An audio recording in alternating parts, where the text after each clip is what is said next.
Welcome to the Twilight Saga podcast. What she said. There you go. All right, I'm Whit Godfrey, the producer. I'm David Slade, the director. Jessica Spencer, Samuel Lee. Julia Jones, Leah Clearwater. Alex Mraz, Paul. What was y'all's favorite scene that we shot? What was your favorite scene in the movie? Favorite scene? I like the battle scene. I like the end when we come running out. That was a good scene. Yeah. I was surprised that there's a cut when we run up. We come running up and we see Taylor there. There was a cut that you guys used, and I'm smirking because that take, if you were to play it back, we're running like across the ravine and it was wet. There was about a foot of rain everywhere, and I had just got done telling the guys, "Oh, it's really wet out there. You know, don't put the weight on the back of your heels. Put it on the balls of your feet. You get more traction and do it." So we're running, and then me, Mr. Big Mouth, I wipe out, I throw an F-bomb out there. And then, no one calls cuts. Oh, wow, to get back up, and then you run up, and I'm trying to still look cool and intense. We just think Paul's the jerk who doesn't care that Jacob's been injured. It worked. No, but you're redeemed. You're redeemed because you're a little, we got you. We got that in there. That was cool. Yeah, we got you. Yeah. So you redeemed it I completely. redeemed. We bring Bella into our world, I guess, and it's more because it's a family decision. I think because we love Jacob, and we can hear each other's thoughts. We support him, and we know she needs protection because our brother wants to protect her. So, I think it's something that it shows how we're very much a community. Like a tribe. Well, obviously we're a tribe. But I think for Sam, he's been through an experience, but especially with Leah and Emily, that he can relate to Jacob and his love for her, not knowing the later outcome as the books progress. But yeah, I think that because we can hear each other's thoughts, his character can relate to that. That there was this empathy between Sam. There is.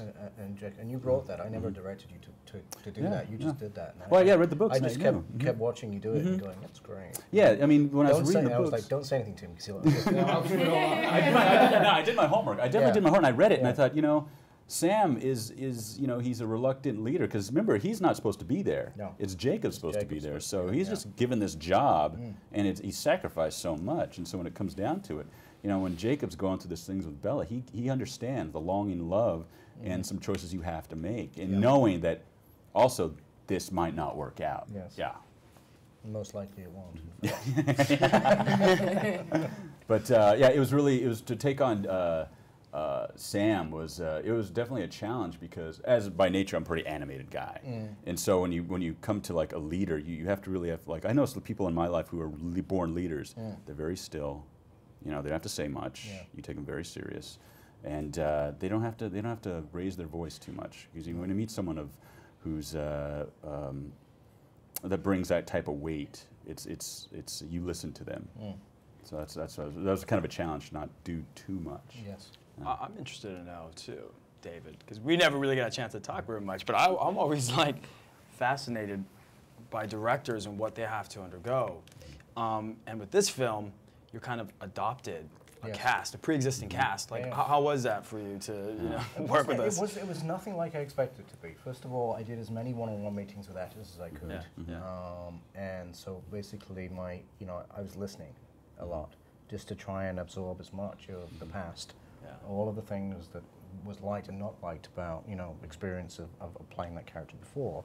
Did a lot of that with, particularly with Kristen, Rob, and Taylor, but also with as many people as I could fit in, basically. Right.